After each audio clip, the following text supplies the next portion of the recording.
And welcome to the first episode of this year's Hockey In Show. We're joined by head coach Brett Larson. Coach, a couple of weeks into the season, I know we've only played a couple of games, but definitely some things on film we can discuss as we take a look back at our first game here at Alberta. Big thing for wingers is, carrying the first puck into the zone.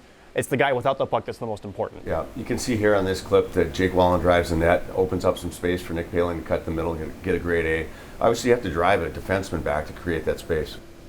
Absolutely, and sometimes also you can catch defensemen catching a little bit too puck watching too. So we look at this last clip here, we see a forward driving around the net, and you see four University of Alberta guys watching on the puck, and what happens is your back door ends up being wide open. It does, and you want to look for that a lot.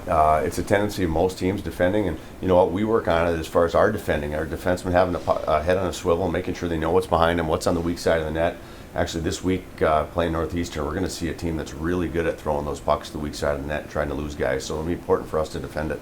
And you talk about defending that weak side draw. Again, as we look at another clip here, watch Nick Paling go to the middle. As a defenseman, too, the big thing is making that decision, too, knowing when do I have to take the guy that's in front of me, when do I step up, or do I take the guy that's driving wide? As a defenseman, what do you coach about making that right decision?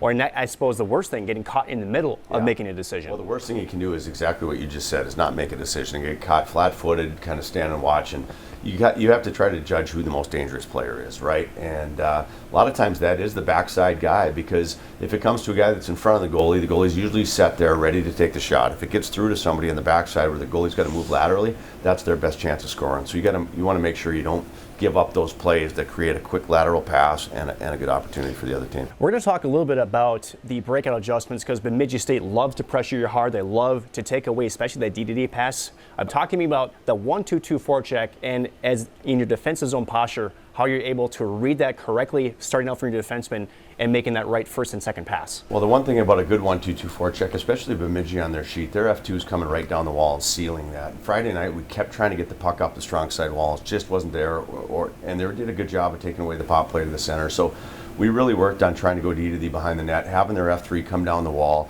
We were either taking the hit and making a play or making a direct pass, but that way you kind of trapped their F2 over on the strong side wall. So the more we could go east to west, get it to the weak side of the ice, the more it gave us some room and some ability to exit the zone, not just with a chip or flip puck, but also having possession and being able to tack up the rink. Awesome. Well, Brett definitely saw a lot of things that we saw improve, especially from the young kids from game 1 to game 2.